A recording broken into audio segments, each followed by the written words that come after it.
Eno ye program yo ensulo eyenkya wano ku 3 ABN TV. Yiga okutandika olunaku ne Katonda. Abooluganda ne bannyinaze nsanyuse ate okuba nti tufunye omukisa omulala okubeera nammwe enkya eno ku TV yaffe eno 3 ABN. Nsanyuse okumanya nti gye muli era mumpuliriza. Saba Katonda abawe emikisa egiva mu ggulu enkya eno. Era nga tetunatandika katusabe. Ayi Mukama Katonda waffe omulungi, weebale nnyo tukuuma, weebale nnyo tuwa olunaku olujja, ate tutambule awamu naawe. Tukusaba okkirize tuteeke obulamu bwaffe mu mikono gy'emitukuvu, otuwanirize ekisa kyo era otuwa amagezi nga tutambula mu nsi eno enzibu. Ku bwa Yesu Kristo Mukama waffe. Amiina. Enkya eno tulina omukisa nti twagala twongere okumanya ekintu ekirala ekikulu. Kibaawo mu bulamu bwaffe kubanga ekimu ku bintu bye tuwulira nti kituwa okugamba nti owaayi nze sisobola. Muluzungu agamba kituwa excuse. Nze sisobola, nze sinyinza obutasobola kino bannange bandeke. Kwe kubeera mbu tulowooza nti tetumanyi byawandiikibwa, tetuli batendeke, tetunayigirizibwa. Yes, okuyigirizibwa kulungi. Naye bwe mba sinayigirizibwa, bwe tusoma mu Bayibuli abasajja nga Peetero ne munne baali nga babalaba nti omusajja si bayigirize. Naye bagendanga okwogera nga bageziwazibwa. Mujjukira mu basajja bano abatuma abaasooka nga bagezi bazibu. Ne bagamba abasajja bano okuyigirizibwa kwabwe kutono nnyo. Naye nga ate boogera nga balina amaanyi, nga balina amaanyi ddala. Omwoyo wa Katonda bw'abeera ku ggwe, Yesu yatugamba ndibaleka nga temuli bamulekwa, ndibalekera omwoyo wa Katonda alibayigiriza, alibajjukiza. Omuntu ajjukira aba mugezi nnyo.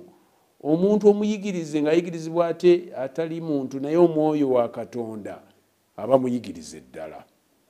Temunyooma okuyigirizibwa okuli mu mmwe nga kuweebwa omwoyo mutukuvu.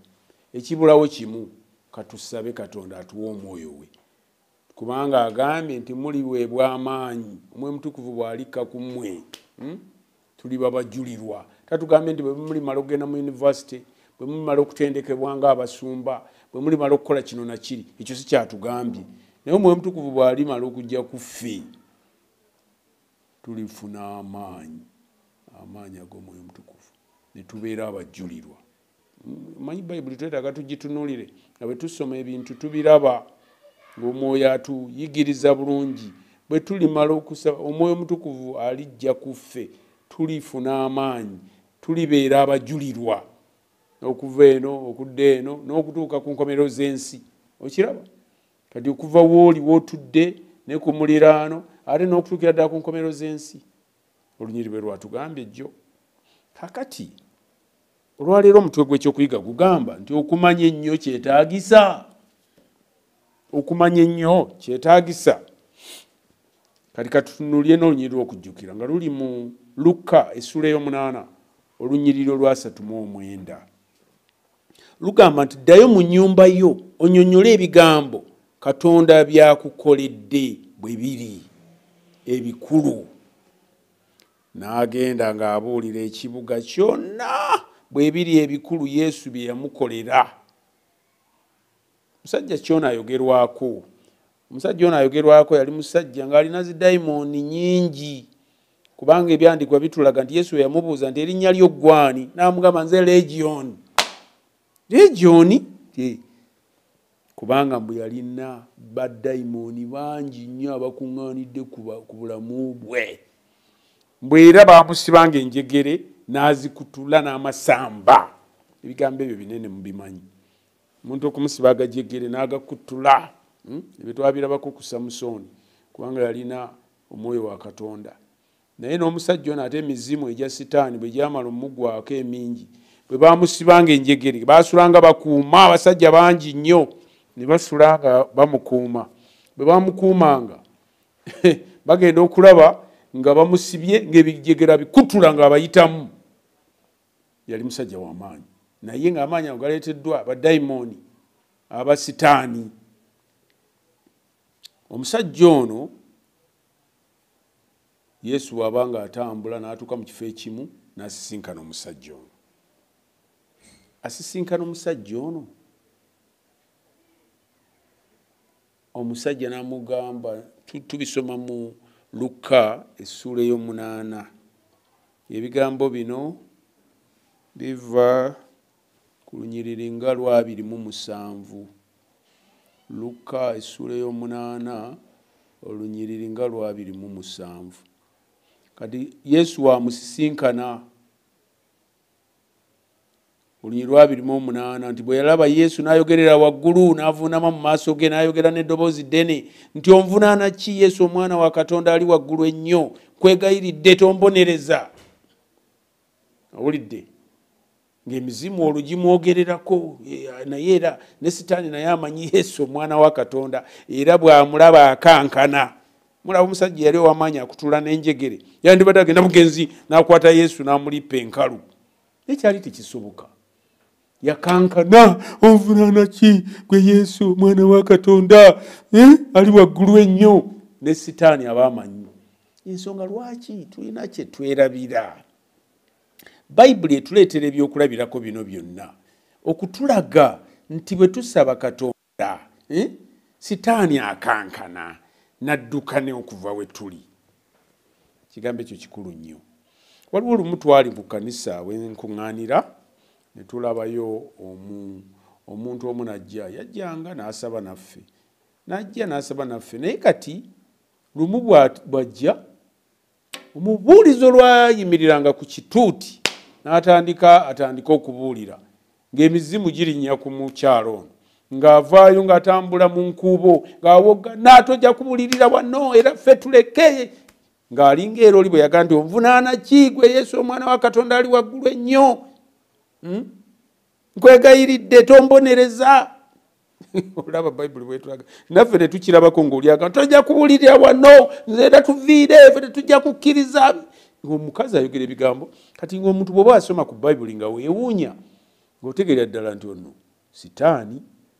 Kati omukyalo oyo nga tugenda tumuwoyawoya tumukwata agenda awakana naye nga tulina okufuba okulaba nti okusinza tekutawaanyizibwa naye nga tumukwata mpola mpola tumutwala awalira nga tutuuka ebweru nga tumuteeka awantu ebbali nga tumussa wansi tutandika okusaba oyo Yesu omwana wa Katonda ali waggulu ennyo agobe emizimu gino kubanga tumanyi Luka essula eno ey'omunaana okuva tunyirira 2:8 atugamba nti Sitaani yakankana era wansi alaga nti yamugamba nti nyambo ngobere mu mbizzi ziri. Yesu bwe yakikola embizzi z'abaaki zaasaanawo kuba tezasobola kugumira maanyi ga Sitaani ago. Naye nkulaga nti bwe tusaba Katonda ne tumusaba atuwa omwoyo we Sitaani akankana, Sitaani adduka okuva we tuli.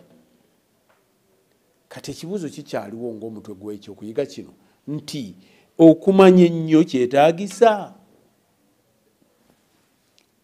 Waliwo omwami omu atuweereddwa ng'ekyokulabirako wano yali kakensa mu by'obulimi era omwami ono yatandika program radio naye ng'edda yali akolera ne ku TV era yali yawandiika obutabo 20 obukwata ku by'obulimi okulima ennima ey'enjawulo n'ebirime ebyenjawulo naye nga kumpi talina kyatamanyi ku bantu abamugeraageranya nga balaba kumpi buli kimu ekikwata ku by'obulimi obuwuka obutawanya ebirime okubala ensigo ennungi n'ebirala byonna byogere ttaka lifaanana litya lyosimbamu kirime kino nakiri nga byonna abimanyi.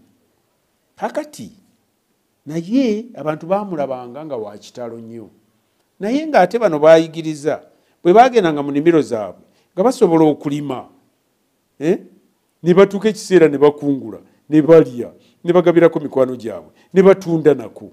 kati ne bagamba nti kyetaagisa ddala okumanya ennyo ebintu bino ebikwata ku bulimi ng'omwami ono byamanyi. Ekyamazima kiri nti tekyetaagisa kumanya nnyo nga Kakensa nga profesa ebyobulimi bino omwami ono bye yali amanyi, kubanga ne bw'oba tobimanyi osobola okulima emmere yo era n'ogirya. Kakati gwe kyeweetaaga kiri kimu nti weetaaga ettaka, weetaaga ensigo, weetaaga amazzi, weetaaga omusana okugenda ku birime byo. Bw'oba oyagala weetaaga ebigimusa. Ebyo ebintu kasita obimanya n'engeri gy'olwanyisaamu obuwuka oba ebintu ebirwanyisa ebirime byo, ebirime bojja birya. N'olwekyo abantu ne bagamba kale ayigiriza bingi naye ebimu bingi nnyo, ndowooza byonna tebyetaagisa. Ekyokubirako kino kirungi nti okutendekebwa kulungi. Okutendekebwa kulungi.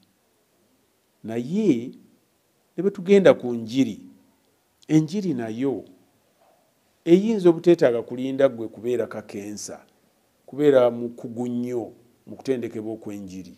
Yes, twetaaga ababuulizi abatendekeddwa. Naye tujja kukozesa ekyokulabirako eky'omusajja ono. Tulabe ne Yesu yennyini omukulu w'enjiri kye yamugamba. Tulabe oba twejjiramu ekyokuyiga ekiyinza otuyamba tutegeere nti ddala kyetaagisa okubeera Kakensa mu byenjiri okusobola okutandika okubuulira enjiri. Ekyokuddamu kiri nti buli muntu asobola okubuulira enjiri. Totya nti tomanyi bingi, nkwegayiridde. Omusajja ono eyaliko emizimu emingi, omusajja yasulanga mu malaalo, omusajja yalina amaanyi amangi sitaani ge yali amutadde mu misuwa gye n'ebinywa bye. Omusajja ono baamusibanga enjegere n'amasamba ate ne basulanga bamukuuma kubanga batya ayinza okutuuka ku bantu n'abatugaatuga n'abamalawo. Omusajja ono ng'akutula enjegere ezo era n'abayitamu n'atambula. Omusajja oyo gwe njagala tutunuulire. Yesu yamusisinkana. Bw'amala omusisinkana, omusajja ono tusomye olunyiriri nga bwe yalaba Yesu yakankana nnyo mu lunyiriri olwa ssuula ey'omunaana ya Luka olunyiriri olwa 28 lugamba nti bwe yalaba Yesu n'ayogerera waggulu n'avuunama mu maaso ge. Oyo ye Yesu ali ku ludda olwaffe. N'ayogera n'eddoboozi ddene nti onvunaana ki? Yesu omwana wa Katonda ali waggulu ennyo, nkwegayiridde tombonereza. Kuba yamanya ebyange bikomye. Sisinkanye Yesu maaso na maaso n'asobola okusigala nga nkola effujjo lyange. Kubanga Yesu yalagira dayimooni okuva ku muntu ono, kubanga yali yakamala ebiro bingi nga dayimooni zimukutte. Yasibibwanga mu njegere lwe lunyiriri olwa 29 ne mu masamba, n'akuumibwa, n'akutulanga ebyamusiba. Dayimooni n'amugobereranga mu ddungu ng'asula na mu ddungu. Asula mu malaalo, asula mu ddungu. Wulidde? Kakati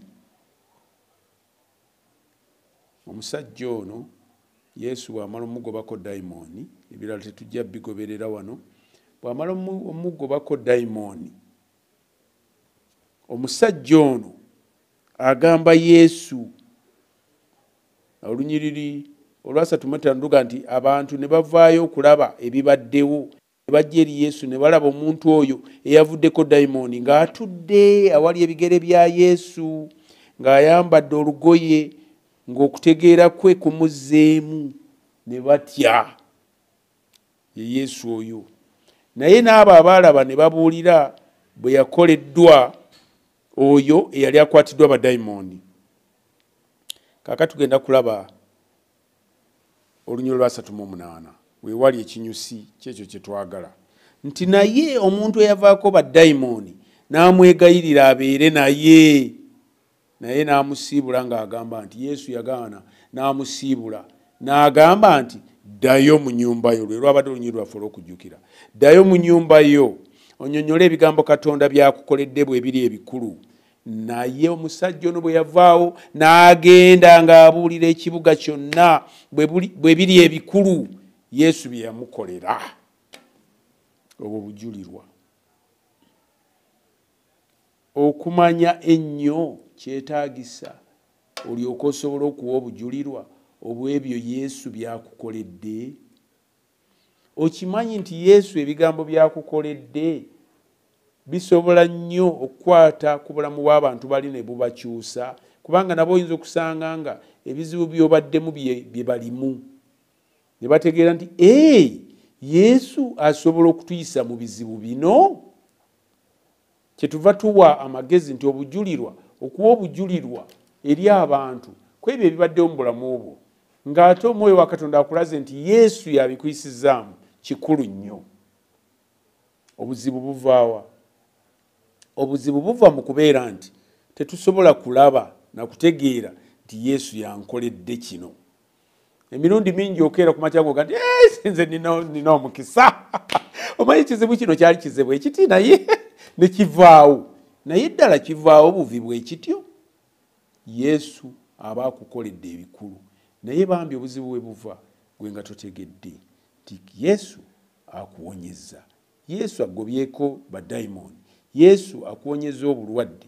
Yesu akuyisizza mu kizibu kye wali olaba ng'olusozi olunene.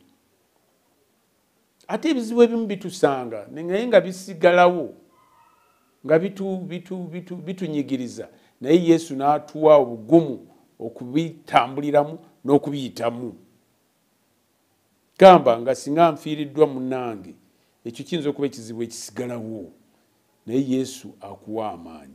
Bayibuli kyeva egamba Abafiripi 4:13 ti nnyinziza byonna Mwoyo ampa amaanyi. Yesu asobola okuwa amaanyi. Totya byonna by'oyitamu olunaku olwaleero. Ng'ogenda okutambula, okugenda okukola emirimu gyo, oba osigadde waka okolera emirimu gyo, oba olina okutambula kw'ogenda okukola olwaleero, Mukama nsabako omukisa nti akuyise mu byonna bulungi. Ate naawe oluvannyuma lw'olunaku omwebaze omugambe nti nnyinziza byonna, Mwoyo Kristo ampa amaanyi. Erinnya lya Yesu lyebazibwe. Omusajja ono bw'amala okugibwako dayimooni n'ategeera bulungi, ebyandikibwa bitulaze nti n'asaba Yesu nti kambeere naawe, kuba yanyumirwa. Teri atanyumirwa ng'ali wamu ne Yesu. Ndowooza mukirabo omusajja ono yabeeranga mu malaalo, yabeeranga mu ddungu, ng'alina ebizibu bingi, dayimooni zimalayika ze zimuwerekera. Naye bwe yabeerako ne Yesu yanyumirwa. Ebigambo bino bye njogera enkyaleero nti tubeereko ne Yesu. Ne bannaffe tubawe omukisa abatanabeerako ne Yesu ng'omusajja ono bwe yali. Babeereko ne Yesu. Tebajja kwagala kuvaawo. Naffe tubalage okwagala, tubasabire okwagala kwa Kristo. Bajja kunyumirwa okubeera wamu ne Yesu. Bannanga abatanabeera wamu ne Yesu, okubeera awamu ne Yesu kunyuma. Obeera ne munno gw'oyogera naye ebyama byo. Obeera ne munno gw'osaba buli lw'ofuna obuzibu. Obeera ne munno n'omwebazaako, n'osekamu n'osanyuka naye. Ekyamazima Yesu waali, Yesu mulamu. Bayibuli yetulaga bw'etyo. Yesu mulamu. Era bwe tubeerako ne Yesu tunyumirwa. Enki eno nga njogera naawe manyi nti Yesu ali wamu naffe. Era Yesu tujja kuwulira nga tunyumirwa olunaku lwaleero. Mbasabira olunaku lwaleero lube nga lubanyumira nnyo, mutambule awamu ne Yesu. Omusajja ono yavaawo n'atambula. Oli yamugamba ddayo mu nnyumba yo onyonyole ebigambo Katonda byakukoledde bwe biri ebikulu. Naye yo omusajja teyalinda na kutuuka mu nnyumba ye. Naawe tolinda kutuuka mu nnyumba yo. Omusajja teyalinda kutuuka mu nnyumba ye, bagamba nti n'agenda ng'abuulira ekibuga kyonna bwe biri ebikulu Katonda byamukoledde. Yesu bye yamukolera. Naye ekibi ffe tusirika nabyo. Yesu n'akolera kino, omwaka ne guggwako, gwe tubuulirako balala. Omusajja yalina emizimu, laba bwakyamuka, n'agenda ng'ayogera ekibuga kyonna ng'omulalu. Naffe tuyiga okubuulirako abalala Yesu byatukoledde. twogere wakituwa obujulirwa ne mu kkanisa mubaamu abantu abanafuyiziddwa sitaani naye bwe tuyimirira ne tuwaayo ku bujulirwa oba lwaggulo okusinza okola eggulo nakwo kulungi nnyo kutuwa ekiseera okukola buli kye twagala kubanga wali ebiseera biba bitulwanyisa ne tubulirako ku bantu Yesu byatukoledde ekintu ekyo kibazzaamu amaanyi nnyo era gwe tomanyi mulimu gwe kikola ne banyumirwa okubeera ne Yesu kubanga atukoledde ebikulu. Yesu akola ebikulu era ye yennyini yagamba nti ddayo mu nnyumbayo onnyonnyole ebigambo Katonda byakukoledde bwe biri ebikulu. Gwani nange nzaani obutalaba bikulu bino. Sitaani si atuziba amaaso ne tutalaba bikulu. Katonda atukoledde ebikulu. Ekisooka ndi wano njogera kati eddakiika ziweze mmeka njogera naye ekyo si kikulu. Waliwo bannange bangi abatakyasobola kwogera. Tulambudde abalwadde nga takyasobola kwogera naye nga naye muntu oluusi nga n'emyaka gy'olina tagiweza. Katonda atukoledde ebikulu naye ffe tetumwebaza. Ate okwebaza okusinga obulungi kwe kugenda ne tubuulira abalala bwe biri ebikulu Katonda byatukoledde. Ddala okumanya ennyo kyetaagisa. Ddala omusajja ono eyalina emizimu yali amanyi nnyo ebiseera bingi yabimala ng'alina emizimu nga gimumazeko ekiseera kiwanvu. Ddala yali amanyi nnyo naye bwe yava mu mizimu egyo talina nakyamanyi ku Bayibuli ye yatandika butandisi Yesu ankoledde ebikulu. Yesu wa kitalo. Mbadde n'emizimu nga nsula mu ddungu. Mbadde nkola bino naye Yesu ankoledde ebikulu kubanga Katonda Kristo yamanya nti Yesu amukoledde ebikulu agenda abibuulira abantu era tumanyi yadde Bayibuli teyatulaze byonna naye tumanyi nti ebintu ebyo byakwata ku mitima gy'abantu. Lwaki nkyogera? Waliwo olunyiriri lwendabye wano. Olunyiriri lugambye nti naabo olunyiriri olwa36 mu ssula ey'omunaana eya Luka 8:36 lugamba nti naabo abaalaba ne babuulira bwe yakoleddwa oyo yali akwatiddwa dayimoni. Abo abaalaba nabo ne bagenda ne babuulira ebyo byakoleddwa oyo yali akwatiddwa dayimoni. Olwa 37 nalwo lwewuunyisa nti n'abantu bonna ab'ensi eyabageraseni eriraanyeewo ne bamwegayirira ave gye bali kubanga obuti bungi bwali bubakutte. Awo n'asaabala mu lyato n'addayo. Abo basesa kubanga abo baali bafa ndowooza ku mbizzi ze baali bafiiriddwa kuba dayimoni zaagwa mu mbizzi ne bagamba awaayi tuviire genda mu nsi endala. Baali bakyalina obuzibu bw'ebintu ebitukola mu nsi muno nga balaba embizzi zaabwe zibadde kikulu nnyo. Ebyo byonna bibaawo mu kubuulira enjiri njagadde nakyo mukimanye. Naye yadde bibaddewo bwe bityo Katonda ye afuna emyoyo egitegekeddwa okulokolebwa ate n'afuna ababuulizi b'enjiri abajja n'abakadde ate ne bagenda ne bakyusa bangi. Omulimu gwa Mukama gujja genda mu maaso yadde waliwo badayimoni, waliwo sitaani, waliwo ebintu bingi ebigulwanyisa naye gwo gujja genda mu maaso nga gubuulirwa eri abantu bonna abantu balyoke balokolebwe. Bayibuli etugamba nti n'enjiri ey'obwakabaka eribuulirwa mu nsi yonna okuba omujulirwa olw'enkomerero n'eryoka etuuka. Enkomerero erinze bulirwa bujulizi ti enjiri etuuse mu nsi yonna eribuulirwa mu nsi yonna. Ate ku guno omulembe ekyo kyangu nnyo. Katonda atukoledde ekintu kikulu ffe tunaagaana okikozesa nti kyangu nnyo tusobola okukozesa social media, tusobola okukozesa internet. Wano mu kusinza tusobola okukozesa zi TV, tusobola okukozesa live streaming, tukozesa ebintu byonna bingi. Enjiri esobola okutuuka buli wantu ne mu kifo kye tutasobola kutuukamu. Ne mu nnyonyi ebeeremu, ne mu mmotoka ebeeremu, mu train ebeeremu, ne mu maka g'abantu. Mukama atuwa omukisa tukole omulimu guno n'obwesigwa.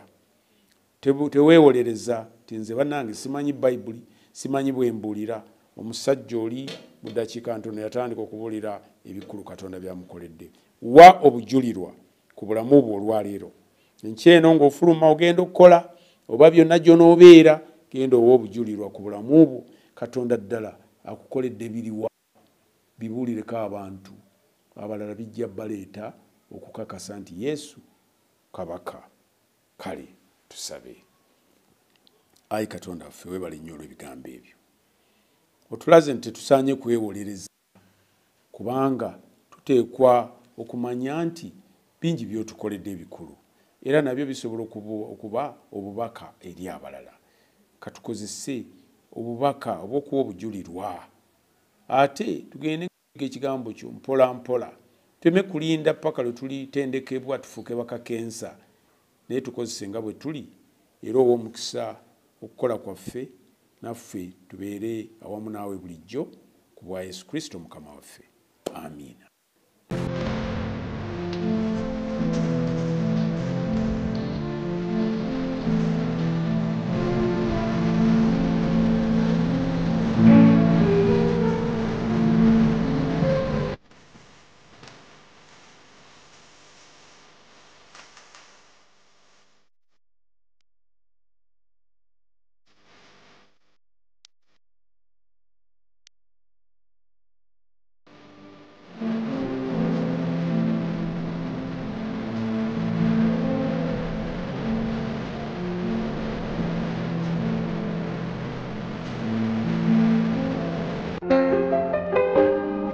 Atenderezebwe Mukama kubanga awulidde bye musaba.